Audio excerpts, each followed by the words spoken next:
escuchar? ¿Se escucha bien? Perfectamente. Perfecto, muy bien, muchas gracias. Bueno, a continuación, a ver, permítanme tantito.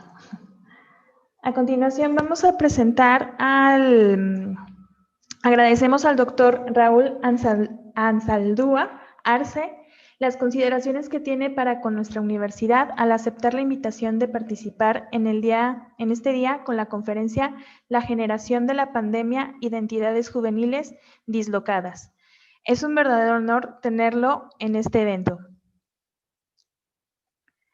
El doctor Ansaldúa es profesor investigador de la Universidad Pedagógica Nacional, Unidad Ajusco, miembro del Sistema Nacional de Investigadores, licenciado en Psicología Social por la UAM, maestro en Psicología Clínica por la UNAM y doctor en Ciencias Sociales por la UAM, coordinador de la Red de Investigadores sobre Adolescencia y Juventud, coordinador del Seminario Interinstitucional Cultura, Educación e Imaginario Social, miembro de la Red de Investigadores sobre Convivencia, Disciplina y Violencia en las Escuelas, COMIE, autor de los libros La adolescencia frente al espejo imaginario, transferencia y poder, subjetividad y relación educativa, coordinador de los libros Entramados sociales de la violencia escolar, Imaginario social, creación de sentidos, formación y tendencia educativas.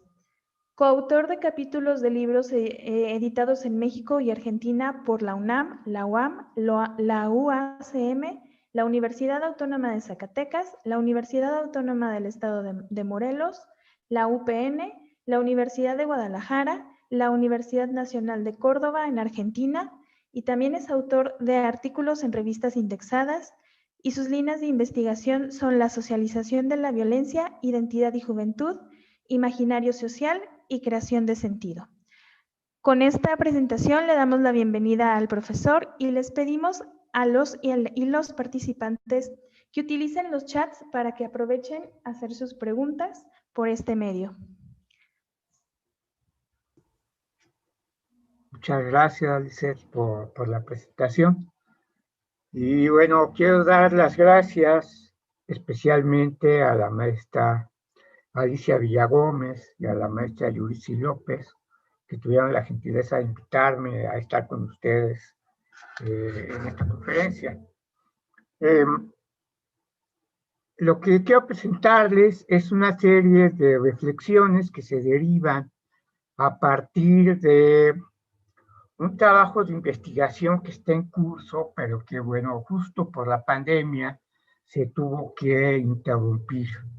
Yo estoy trabajando el tema de las identidades en adolescentes y es un trabajo de investigación que ya tiene mucho tiempo, que ha tenido varias fases. Una fase tenía que ver con ver de qué manera la televisión sigue siendo el epicentro de las pantallas, nada más que con modalidades distintas, y que repercute en la conformación de las identidades de los adolescentes.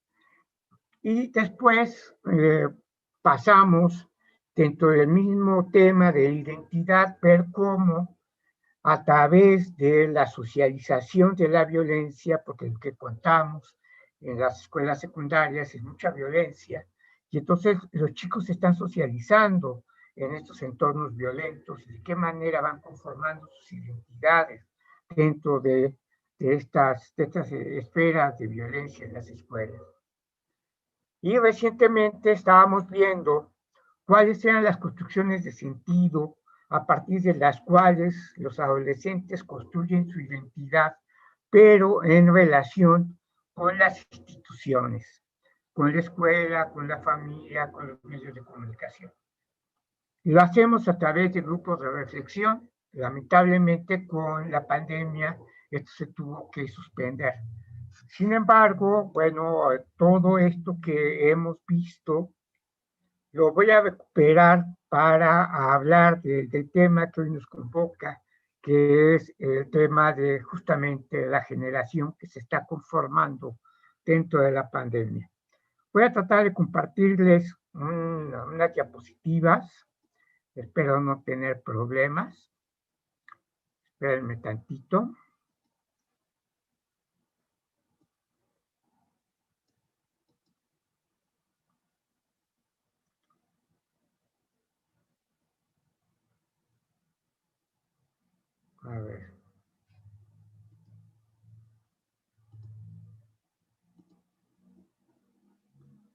Creo que ya se ve, ¿verdad? Bueno. Sí, muy bien. Ok. Bueno, este es el título de la conferencia. Yo formo parte de la red de investigadores sobre adolescencia y juventud, doctora Beatriz Ramírez Grajeda, y justamente con ella yo inicié este proyecto de investigación desde hace unos 10 años, que como les digo, ha estado con varias fases. Yo ahorita estaba en una de las fases de ver cómo se construye la identidad a partir de las instituciones. Por eso quiero rendir homenaje a la doctora Beatriz Ramírez, que desafortunadamente falleció hace 3 años y ya no pudo continuar con este proyecto de investigación. Julia Kristeva, una psicoanalista francesa, dice algo bien interesante. Tan pronto el sentido se pierde la vida misma. Quiero dedicar esta conferencia a mi hijo Raúl Emanuel y a mi pareja Dani, que me dan sentido y hacen tolerable esta pandemia. La pandemia es un acontecimiento. ¿Qué quiere decir esto? Autores como Michel Foucault, Jacques Derrida, Slavoj Žižek, Gilles Deleuze, pensadores muy importantes, hablan del acontecimiento y dicen que el acontecimiento ocurre cuando hay un suceso social que rompe con todos los procesos que se estaban dando. Los interrumpe, los suspende, los fractura. Y eso es lo que ha hecho la pandemia. La pandemia ha fracturado los procesos sociales como se estaban dando y afecta de manera muy particular y de manera muy dramática a la vida cotidiana. Interrumpió la vida cotidiana de todas las instituciones. Esto pareciera algo trivial, pero no lo es. Una pensadora del siglo pasado, Agnes Heller, dedicó su vida a estudiar la vida cotidiana. Y Heller señala que justo en la vida cotidiana de las instituciones es donde se construye y se conservan los procesos sociales que hacen la institución. Es lo que permite la producción y conservación de las instituciones.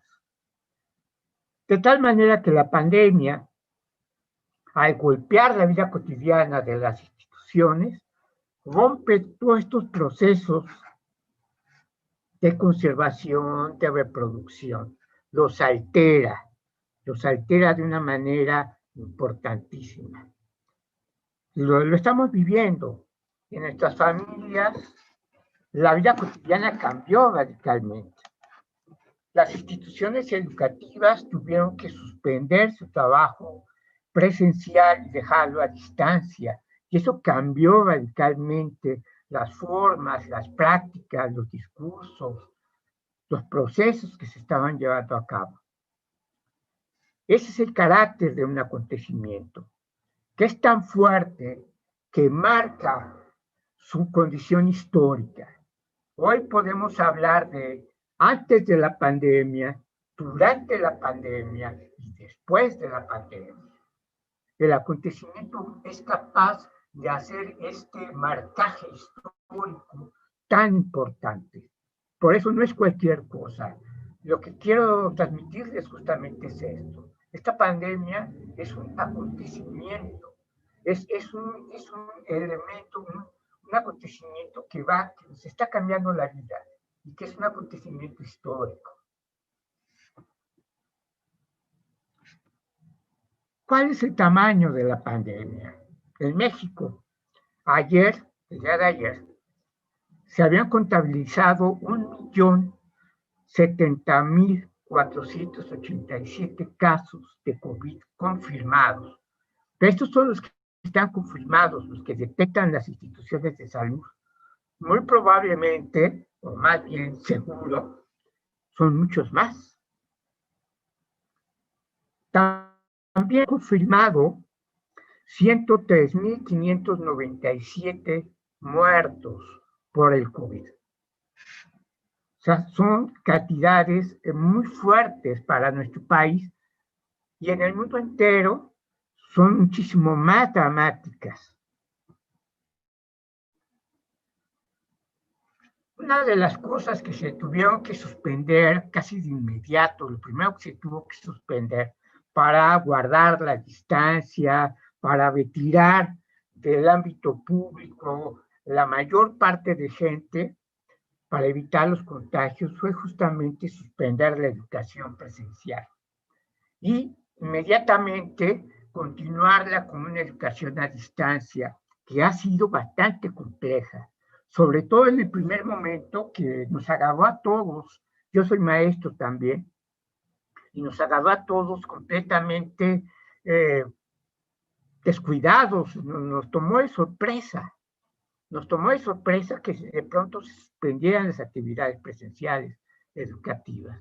Y casi de manera, pues, improvisada, tuvimos que empezar a ver de qué forma manteníamos el proceso educativo a distancia. Apareció para educación básica y media superior lo que se conoce como Aprende en Casa 1, que apareció en finales de febrero y de ahí hasta julio. Y bueno, se tuvieron que improvisar muchas cosas. En aprendizaje Casa 2, que aparece el nuevo ciclo escolar en agosto, se implementan nuevas acciones, se aumenta la cobertura a través de los programas de televisión, como ustedes saben, y se trata de tener una mayor cobertura, porque muchos alumnos habían quedado fuera en el primer momento de aprender en casa o de educación a distancia.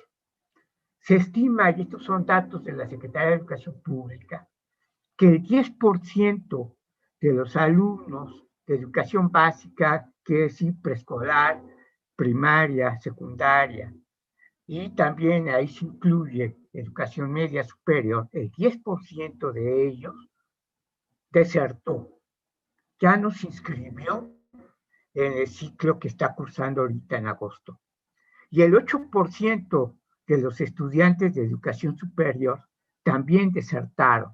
Estamos hablando de 2.830.419 estudiantes, entre estudiantes de educación básica, media superior y superior, los que abandonaron la escuela. Y la SEP estima que en este ciclo escolar que estamos cursando va a aumentar esta cifra, van a seguir desertando. Porque hay gente que no se acostumbra, que no puede, o las condiciones económicas están haciendo que no puedan continuar con sus estudios. Otra cifra importante para ver el tamaño de la pandemia en México es la cantidad de desempleados. Doctor, ¿podría acercarse un poquito más al micrófono para escucharlo un poquito más fuerte? Ok, gracias. Pues voy a poner el micrófono entonces. Perdón.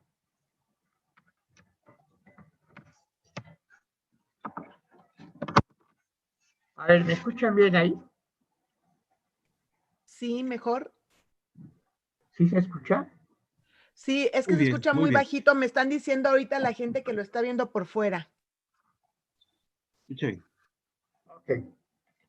Bueno, entonces les comentaba yo de estas cifras que tienen que ver con el desempleo. Se estima que fueron 15.700.000 mexicanos que perdieron su empleo por la pandemia. ¿No sabes dónde has visto el martillo? No. Ay. Por ahí por favor, abierto. A ver, ¿se escucha así? Perdón, a los asistentes, por favor, si pueden mantener sus micrófonos apagados para poder escuchar al doctor Raúl. Muchas gracias, doctor.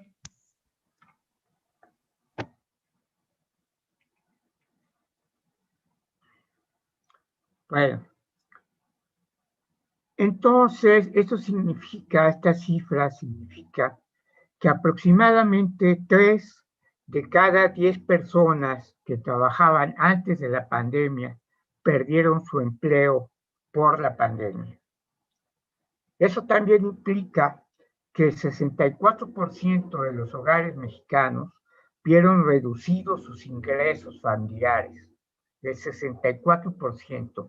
Hay otras estimaciones que dicen que es el 70%. ¿En cuánto vieron reducidos sus ingresos? Pues entre el 35 y el 70% es la cantidad que vieron reducidos sus ingresos familiares por la pandemia. Entonces estamos hablando de una crisis económica sumamente fuerte. Esto se refleja en una serie de problemáticas psicosociales.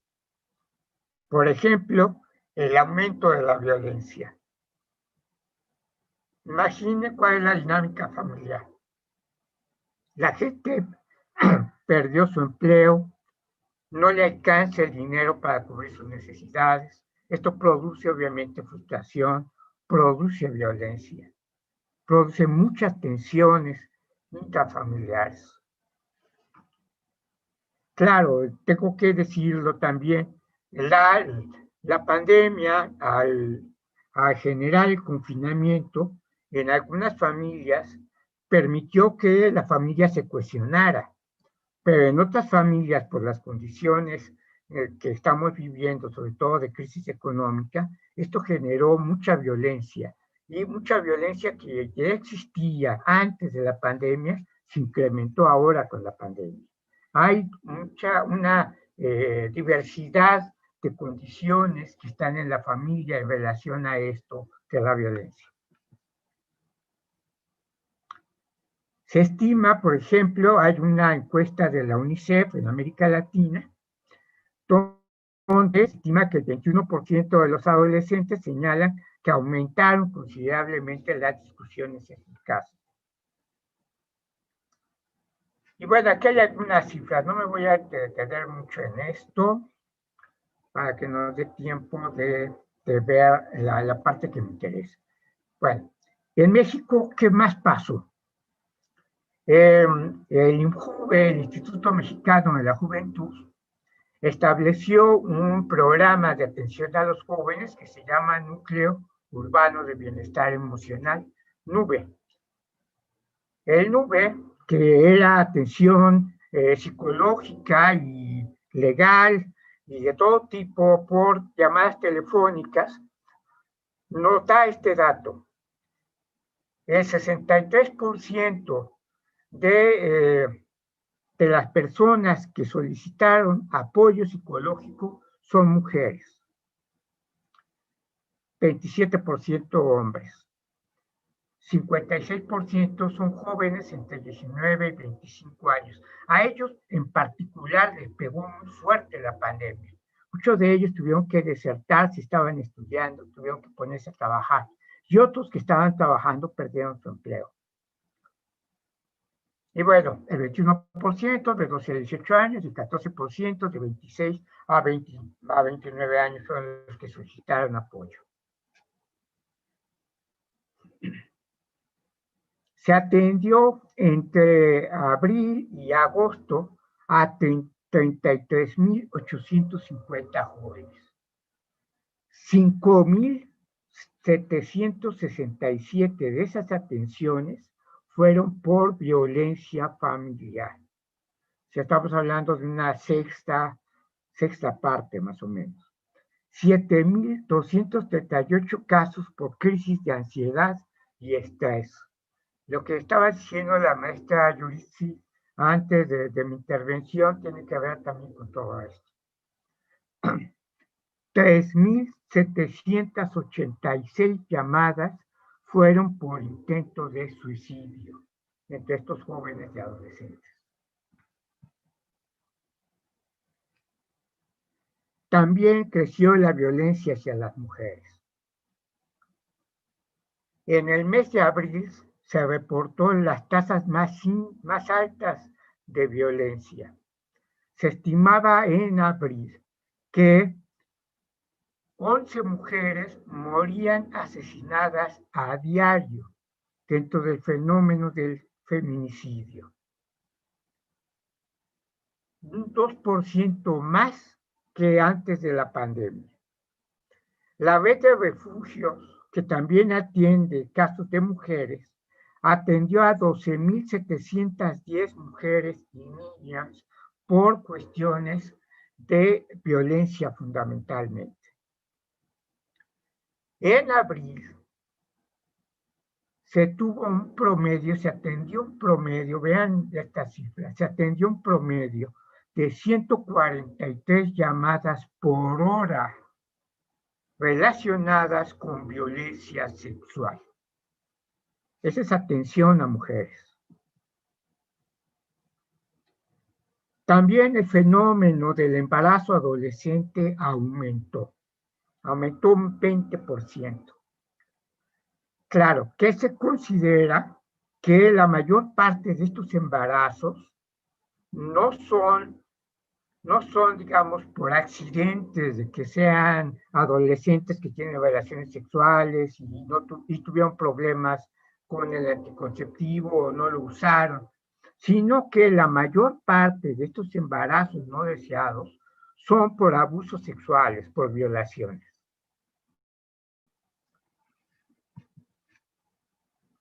También creció, por supuesto, la violencia ligada a la delincuencia.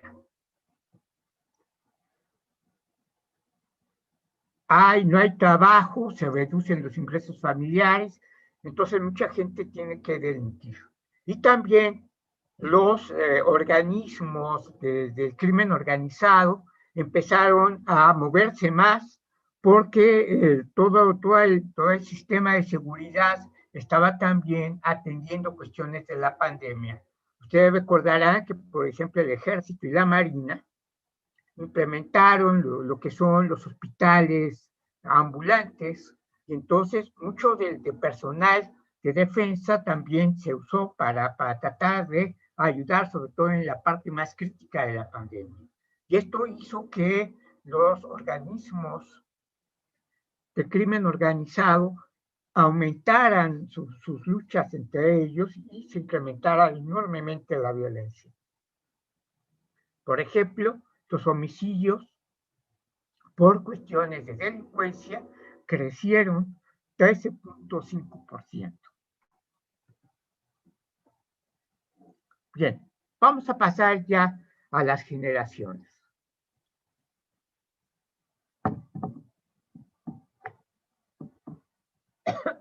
Perdón.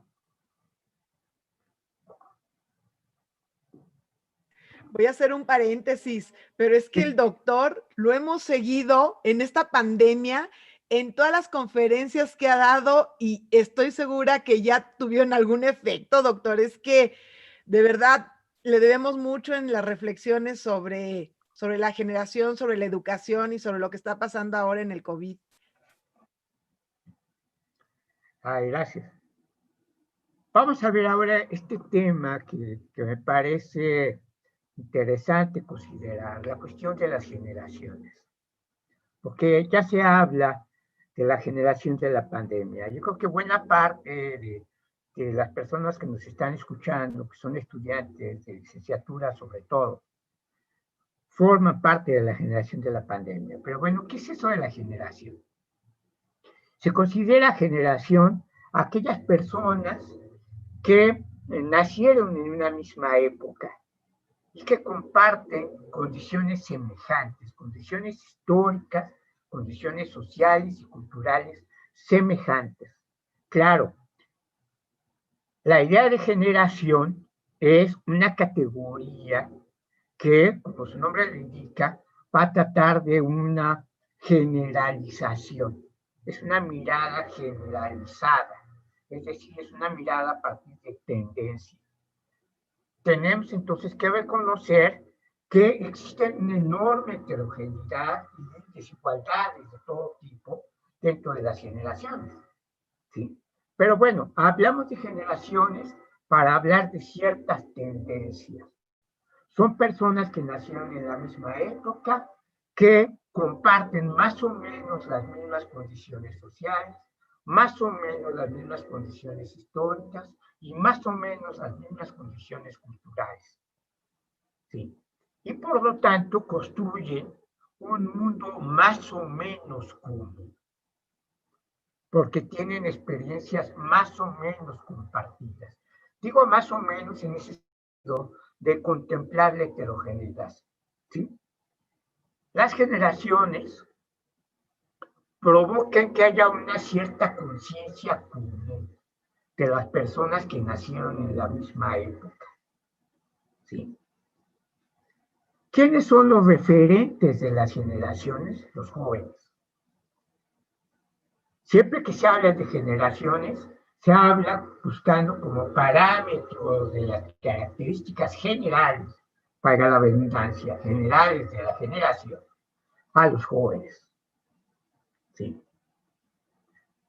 Dice una frase en una canción de los Sex Pistols: nosotros somos el futuro, tu futuro de carne y huesos. Por eso se habla y se estudia las generaciones, porque son el futuro de las sociedades. Bien, aquí tenemos un corte de las generaciones recientes. La generación tradicional, que es la generación que aparece después de la Segunda Guerra Mundial. Recuerden que para muchos estudiosos de los jóvenes y de los adolescentes, los jóvenes, los adolescentes, aparecen formalmente como sujetos sociales a partir de la Segunda Guerra Mundial. No quiere decir que antes no hayan existido, sino que justo después de la Segunda Guerra Mundial aparecen como un sector que se mira para estudiar particularmente y que se considera como un nicho particular de consumidores. Por eso es que aparecen. Bueno, pues estos jóvenes, que eran jóvenes o adolescentes a los 50, forman parte de lo que se considera como la generación tradicional. Después vienen los baby boomers, que son los que más o menos nacieron en los 50 y que ahorita tendrán pues más o menos 56, 58 años, por ahí así. La generación X. Esta generación, ahorita vamos a ver, sobre todo vamos a ver con detenimiento la generación X, la Y y la Z, que son las que están involucradas con la generación de la pandemia. ¿Sí? Vamos a ver las generaciones.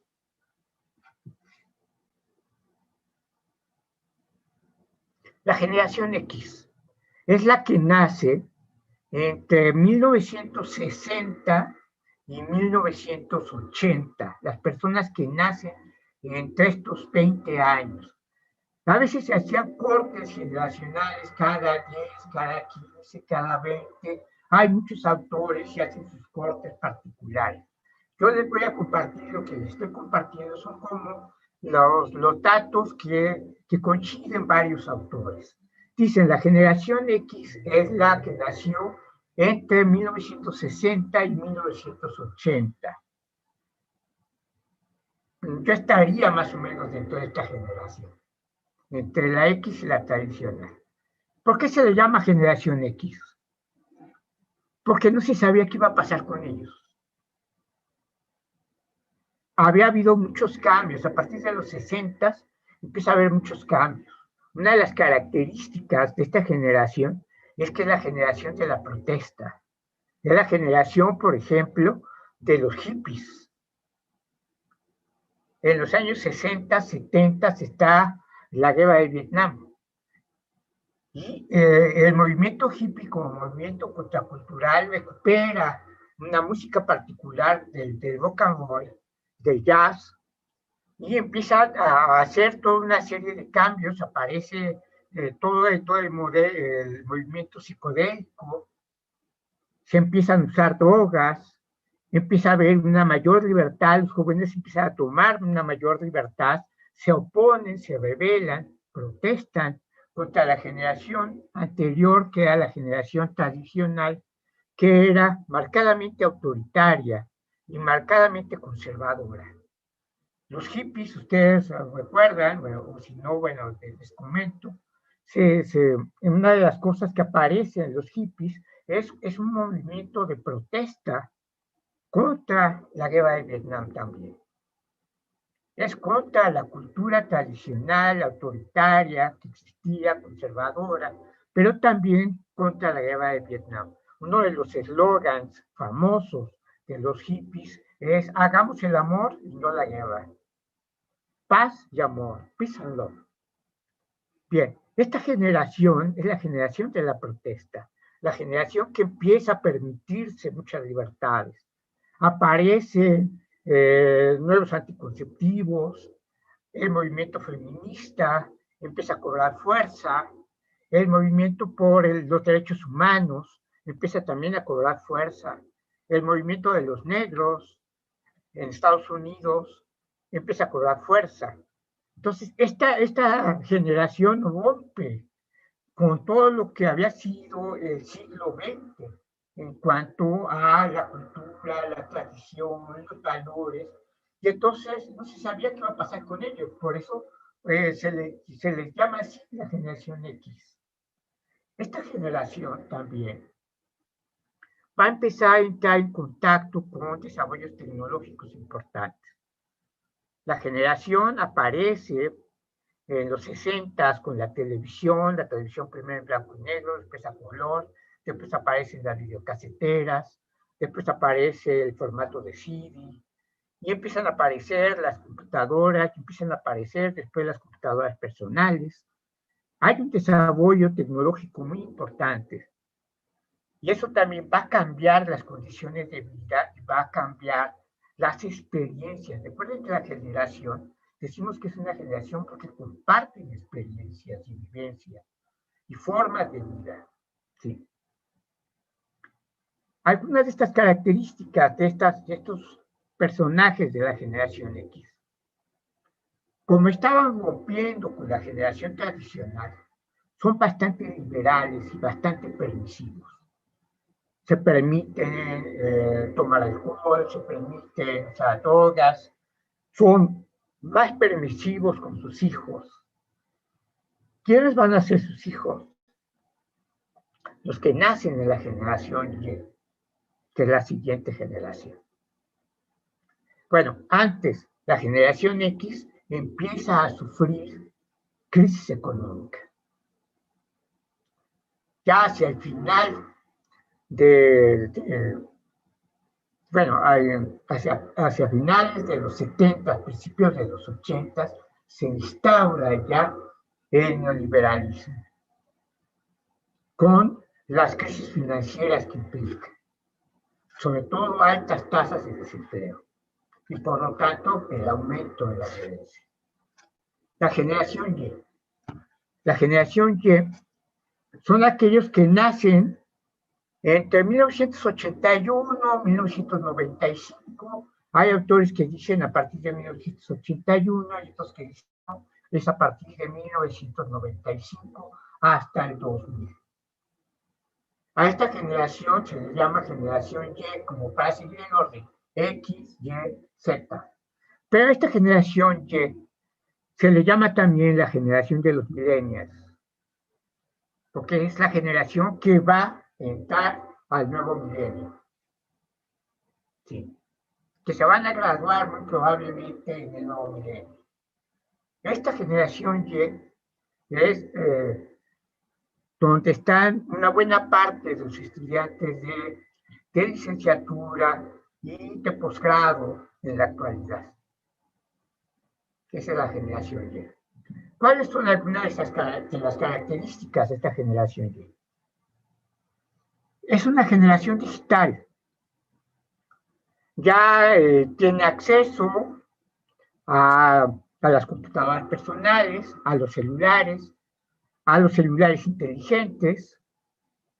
Es la generación que Franco Berardi llama como la generación post-alfa. ¿Qué quiere decir post-alfa? Post-alfabética. es una generación que se ha educado fundamentalmente a través de las pantallas, que aprendió a hablar, a leer, a escribir, a divertirse a partir de las pantallas.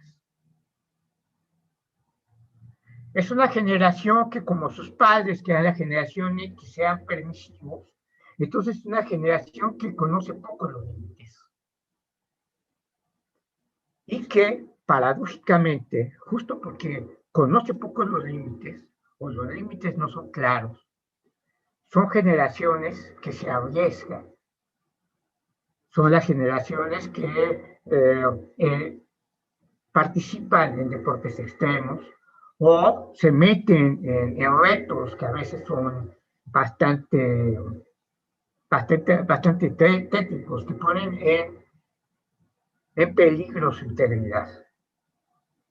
Son convocados por el neoliberalismo como sujetos neoliberales. ¿Cuáles son las características del sujeto neoliberal? Hacerse empresario de sí mismo, ser competitivo, ser individualista, ser consumista, ser hedonistas, que busquen el placer, y el placer a través del consumo. Están decepcionados políticamente. ¿Por qué? Porque la generación anterior, que era la generación de la protesta, que participó políticamente de manera muy activa, no logró cambiar mucho, porque se instauró el neoliberalismo. Entonces, esta generación no son apáticos, porque hay muchos autores que les llaman como apáticos.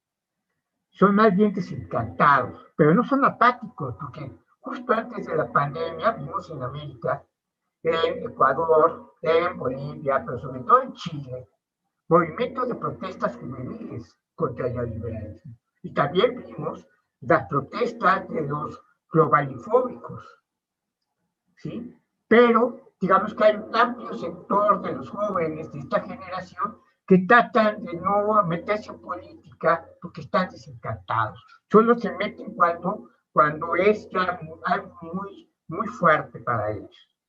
Son globalizados, son multiculturales, y es la generación más educada hasta ahora, la generación Y. La generación Z, que es la que nació más o menos en el 2001 hasta la fecha, digamos hasta el 2018 más o menos. Esa es la generación Z, la generación que son adolescentes fundamentalmente. Adolescentes y jóvenes, pero más bien adolescentes. A ellos se les llama los centennials, porque son los que ya nacieron en el nuevo siglo, en el siglo XXI. Son nativos digitales, nacieron con el celular casi en la mano. Y son los nativos de las redes sociales. De la generación anterior, la Y, Carlos Feixa la denomina como generación arroba, porque es cuando eran jóvenes aparece el correo electrónico. La generación Z es la generación hashtag, es la generación de las redes sociales, de las tendencias, de Twitter y ahora del TikTok. ¿Sí? Igual son convocados como sujetos neoliberales, están competitivos, pero tanto la Y como la Z, a pesar de que son convocados desde el neoliberalismo, nacen en condiciones de precariedad la mayor parte de la población. Entonces es una contradicción, porque se les pide consumir, que sean consumidores, pero no tienen por qué. Y se encuentra la paradoja de que se pone como centro, como modelo ideal social la juventud, pero es una juventud precaria, que tiene cada vez menos acceso al trabajo, y al poco trabajo que tienen acceso son trabajos precarios y trabajos que son inestables. Bien. ¿Quiénes son la generación de la pandemia? Fundamentalmente la generación Y y Z, la generación de los jóvenes de ahora y de los adolescentes. Ya vimos algunos de los efectos de la pandemia. ¿Y esto qué genera? Genera desconcierto, ¿Por qué? Porque al romper el mundo de vida que tenían, se pierde el parámetro. Una de las condiciones de la vida cotidiana y de la creación del mundo de vida es que nos da cierta certeza sobre lo que puede pasar. Pero al romperse eso, nos sumimos en incertidumbre y en el desconcierto. Fue tan rápido, tan brutal el cambio, que generó un shock psicológico. Hay un desencanto de las concepciones, de los valores que teníamos. Hay una preocupación por alcanzar sus proyectos de vida. No saben si van a terminar la carrera, no saben si van a poder seguir estudiando, no saben de qué van a trabajar.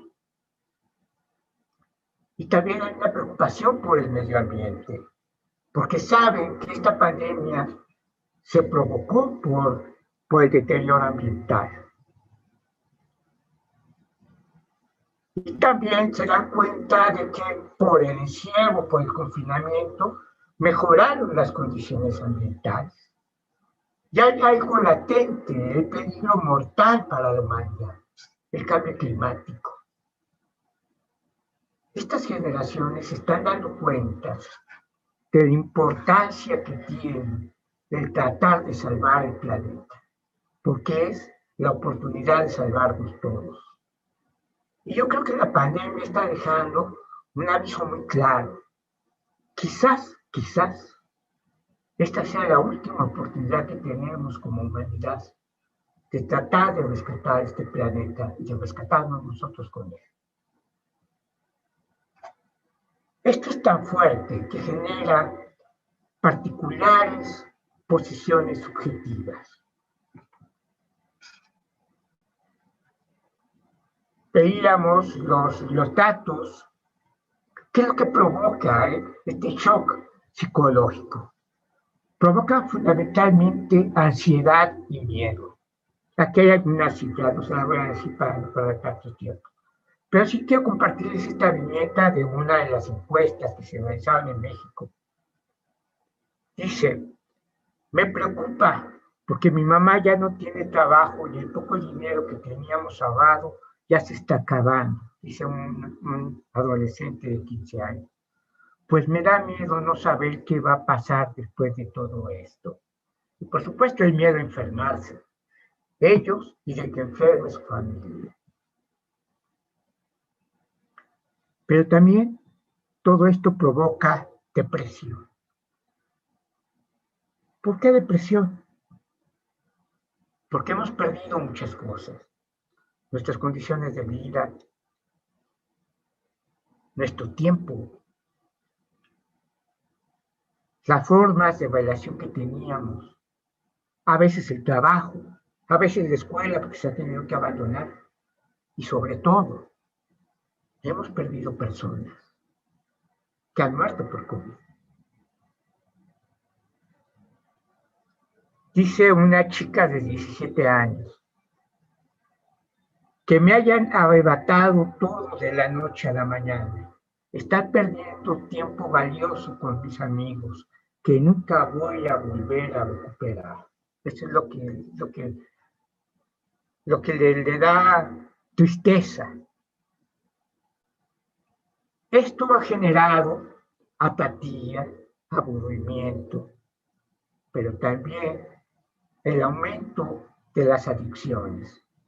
Se estima que aumentó el 12% el consumo de alcohol entre los jóvenes y el 43% de los suicidios.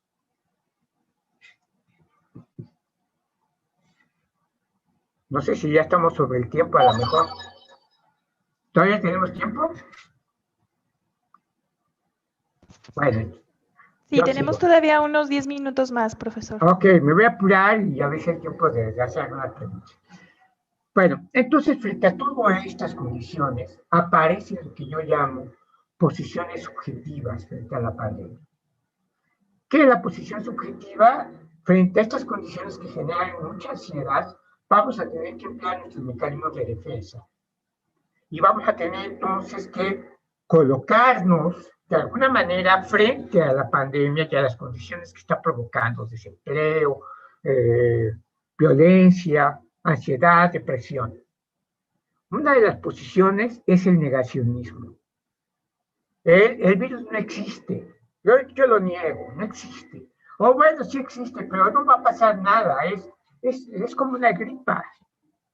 Niego lo que es la gravedad de la enfermedad. Otra es la represión de los afectos.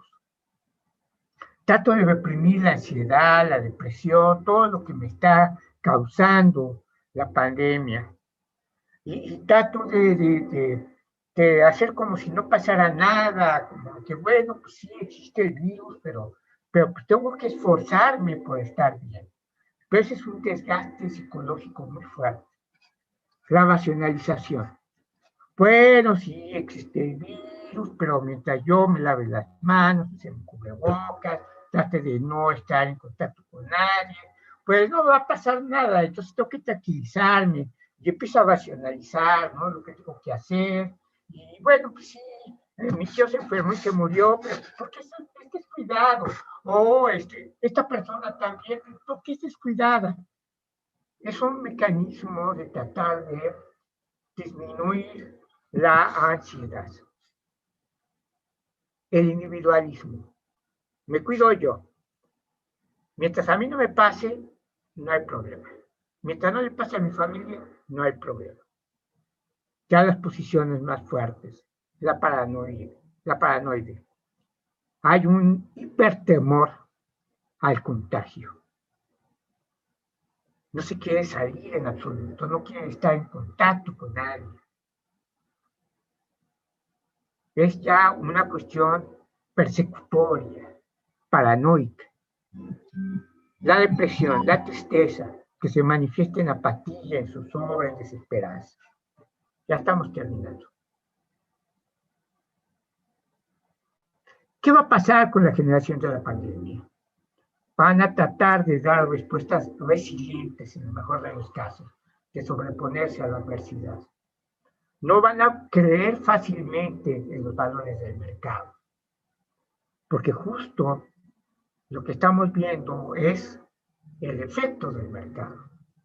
Van a hacer presión para colocarse en un empleo. Van a valorar las relaciones sociales y posiblemente las redes de solidaridad. Si bien el perfil del sujeto neoliberal, egoísta, competitivo, individualista, ahora estamos aprendiendo la necesidad de la solidaridad. Van a resignificar posiblemente las relaciones familiares. Y algunos podrán sobreponerse, algunos no van a poder sobreponerse y se pueden sumir en la depresión, la apatía y las adicciones. Yo espero que la mayor parte sea resiliente. Tiene que mostrar fuerza para sobreponerse. Y ya con esto voy a terminar. Dice Cornelius Castoriadis, uno de los pensadores más importantes del siglo XX, no es lo que existe, sino lo que pudiera y debiera existir, lo que tiene necesidad de nosotros.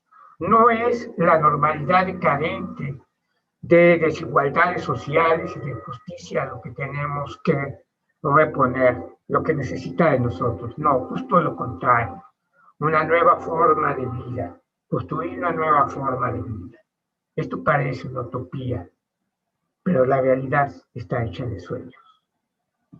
Con esto te dejo, voy a dejar de compartir la pantalla. Muchas gracias, profesor. A los invitados les pido, si tienen alguna pregunta, la puedan escribir en el chat para poderla leer. También estamos aquí conectados desde YouTube, por si gustan comentarnos algo. En lo personal, yo le quiero comentar, profesor, doctor, que me atrapó con su charla porque estamos pasando por una situación en donde no sabemos para dónde hacernos. Entonces, pues como millennial, pues obviamente sí siento y reflejo lo que mi generación percibe en estos momentos, ¿no? Y estamos viviendo una situación con la pandemia en donde esperamos que todo termine pronto, esperamos que nuestros seres queridos estén bien, y pues bueno, nosotros también, obviamente, y regresar como profesora, yo ansío regresar a las aulas con mis alumnos, poder dar clases presenciales. La dinámica virtual nos alcanzó y es otra situación, la verdad es otra situación. Y comentaba algo muy importante, la resiliencia, que es esta capacidad de adaptarse a los cambios y a las nuevas circunstancias, que bueno, ahorita los más jóvenes probablemente se están adaptando más rápido a las cuestiones digitales, y los que somos de otras generaciones estamos aprendiendo todo esto para adaptarlo a la pandemia. Veamos si alguien tiene alguna pregunta. Alicia. Aquí me escribieron también por el Facebook, y es un joven que hace una observación. Dice que él tiene 20 años y que pertenecían a una generación que ya era mal vista porque se encontraba encerrada en videojuegos y en sus nuevas formas de relacionarse con otros, y ahora por el COVID se profundizó este encierro, pero ahora es mal visto el que sale. Entonces, que se ven los jóvenes, ¿no?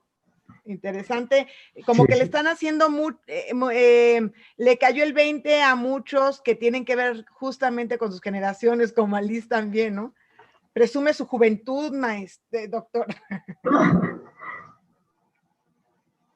Sí, bueno, hay una cuestión acá, ¿no? Efectivamente, la generación Z, sobre todo la generación Z, es la generación que está en sus cuartos, encerrados todo el tiempo, viendo videos, chateando, son multitareas, y quizás a ellos no les pegó tan fuerte el encierro. Pero, sin embargo, al menos lo que yo sé con algunos alumnos de secundaria, sí extrañan a sus amigos presenciales, extrañan salirse a veces a las fiestas, porque las fiestas era la posibilidad de tomar, la posibilidad de noviar, la posibilidad de ligar, y bueno, esa parte sí se hace falta, y por eso la escuela, porque la escuela es vista sobre todo como un espacio de socialidad, de socialización, les duele mucho que hayan perdido la escuela porque ahí se encontraban con sus amigos. Claro, se siguen viendo, siguen chateando y demás, pero no es lo mismo. Sí, pero sí está esa ambivalencia. Creo que también en otra generación que sería la mía, y que yo creo que lo comparto con algunas compañeras que estoy viendo ahorita, compañeras y amigas de la UCEM, nos ha tocado presenciar las clases en casa, ¿no? Entonces, de alguna manera, la discusión y la dialéctica que siempre ha ocurrido entre padres de familia y maestros y las escuelas, pues ha tenido un nuevo espacio, ¿no? Y yo no sé cómo está transitando esta dialéctica, no sé si se ha solucionado, porque yo siento que de alguna manera hay una mayor conciencia de la labor de los maestros. No estoy segura que exista la misma conciencia por parte de los maestros hacia los padres de familia, y no estoy tan segura que estemos reconciliando las posiciones dialécticas, ¿no? Por un lado, y por otro, es sorprendente, y yo siempre lo he señalado, cómo las instituciones pretenden mantenerse rígidas, ¿no? Mantener su fortaleza de que han sido instituidas por reglas, por leyes, que te piden el uniforme completo, ¿no? Para que el niño o la niña esté tomando clase, como si estuviera en la escuela, ¿no? Manteniendo, pero por otro lado, esa poca flexibilidad, no usen los chats, o manden evidencia cuando tienen la computadora y pudieran estar utilizando nuevas herramientas tecnológicas, utilizándola al 100%, y más bien los maestros, como esa generación que está tratando de detener pues avance natural, pues lo tienes enfrente, la computadora, ¿no? Y entonces ahí nos tienen a los papás con libretas, sacando fotografías para mandar evidencia, cuando bien se podrían utilizar la tecnología, ¿no? Claro. Es una observación. Aquí tengo una pregunta de María Irene. Primero lo saluda, buenas tardes. Como siempre es un gusto escuchar al doctor.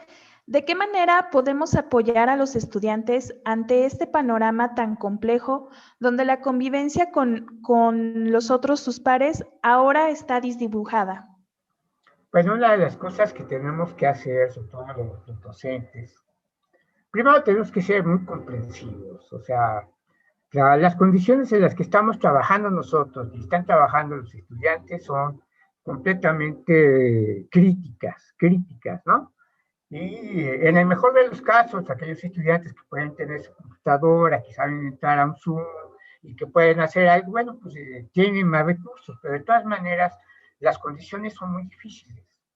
Son muy difíciles porque no se puede salir, porque, bueno, todo esto que estamos viendo, que les señalé, la ansiedad, la depresión, son condiciones que nos están afectando a todos, a los alumnos y a los maestros. Y entonces tenemos que ser comprensivos, tenemos que ser empáticos. Bajo estas condiciones estamos trabajando. No pidamos cosas que no se pueden dar, por una parte. Y por otra parte, preguntemos cómo están. Es un espacio donde podemos tratar de abrir la posibilidad de un diálogo, de indagar cómo están. Porque una de las cosas que está pasando en esta posición de reprimir los afectos es, pues yo voy así como caballito, ¿no? Aquí tapando mis ojos y voy al frente. ¿Pero qué es tapar mis ojos? Tapar que me siento mal, que estoy triste, que estoy ansioso. Que a lo mejor me acaban de decir que un primo está enfermo de COVID. Que me acaban de decir que uno de mis maestros del año pasado ya se murió. O que no sé si mi papá va a perder el empleo porque se fue muy triste y no sabe qué le va a decir su jefe. Y nosotros pidiendo que nos den la lectura, que hagan la tarea. Sí, está bien, pero abrir el espacio. ¿Cómo están? Quizás una de las cosas que tenemos que aprender en esta pandemia, y esto me refiero a la educación, es que tenemos que aprender a ser solidarios, tenemos que aprender a ser comprensivos. Más que otra cosa, lo que tenemos que aprender es el vínculo humano que estamos tratando de establecer. Y yo creo que eso es lo más importante. ¿Qué podemos hacer con los estudiantes? Permitirles hablar. ¿Qué podemos hacer con los padres de familia? Permitirles hablar. Justo a partir de los grupos de chat, por ejemplo, de las mamás de primaria, de preescolar, de secundaria, se empiezan a enterar de cosas. Es que ya maestra, ¿qué es lo último que le voy a poder mandar? Porque ya no voy a pagar internet, ya no puedo pagar internet. Y entonces aparece la solidaridad de otra mamá. Oiga, pues vive cerca de mi casa porque no viene su hijo aquí. O a lo mejor le llega la señal, yo le comparto la contraseña. Y empieza a haber redes de solidaridad. Creo que eso es lo que tenemos que enseñar, más allá de los criterios. Aquí tengo una última pregunta de Lucila Soto, también un poco relacionado con este aspecto. ¿Qué nos recomienda a los docentes para ayudar y fortalecer en esta pandemia a la generación Z, que son nuestros alumnos? Yo creo que repito, el hablar es muy importante. ¿Por qué? Porque es la posibilidad de sacar todo lo que sentimos. No se trata de que los maestros se vuelvan psicoterapeutas, pero el hecho de que abramos el espacio para que hablen, se descarguen y podamos escucharlos y puedan escucharse entre todos y podamos decir, bueno, pero esto esperemos que sea temporal, sí va a dejar huella por muchos años, pero a lo mejor podemos ir saliendo poco a poco y empezar también a dar consejos, ¿no? Bueno, ¿cuál es el problema? ¿Qué problemas tienes tú? Oye, no, pues que me siento muy mal, es que estoy viendo que mi hermano está tomando mucho, que le está robando el alcohol a mi papá. Ah, mira, en estos lugares hay atención psicológica gratuita por teléfono. Canalizarlos. O mira, hay estas actividades. O por qué no nos ponemos de acuerdo y nos tomamos un café o hacemos una convivencia, ¿no? Una convivencia virtual. Y un viernes, así como antes eran los viernes sociales en las escuelas, pues un viernes de convivio virtual. Eso es lo que yo creo que se puede hacer. Liz, por ahí hay una última pregunta de Dulce, ¿la leíste? ¿Sí, es esta? Déjame revisar. A ver, espérame tantito. En el chat del Zoom. Ajá, a ver, aquí la tengo. Así es, la voy a leer. Gracias, doctor, por su plática muy interesante. Soy generación X y este es otro cambio al que nos enfrentamos los que pertenecemos a esta generación. Y lo veo con mis hijos pequeños, 5 y 11 años, en los que esta pandemia es uno de sus primeros cambios de impacto en su vida. Como padres de familia, ¿cómo explicarles lo que les debe dejar esta pandemia? Bueno, primero hay que explicarles qué está pasando a su nivel, ¿no? ¿Por qué no pueden salir? ¿Por qué no pueden ver al abuelito? ¿Por qué no lo pueden visitar? Etcétera. Lo que les va a dejar estos niños que nacieron en el 2018 en adelante, 2020, los que van a nacer el próximo año, ya es otra generación, es la generación alfa. La generación alfa tiene por padres a los Z y por abuelos a los Y, a los X. ¿Sí? ¿Qué le van a dejar? La capacidad resiliente que tenga X, Y, Z de sobreponerse a estas condiciones. Y no es una capacidad de resiliencia nada más solo. Por eso la importancia de hacer la red de solidaridad y de apoyarnos con las instituciones. Hay muchas instituciones de psicólogos que están ofreciendo su servicio gratuito, por un lado. Y por otro lado, pues, tenemos que hacer conciencia de qué es lo que nos colocó en esto. Y tenemos que tratar de cambiar esas condiciones que nos colocaron en esta pandemia. Cambiar el sistema social, cuidar y restaurar el planeta. Esas son las tareas y eso es lo que tenemos que dejarle a las próximas generaciones.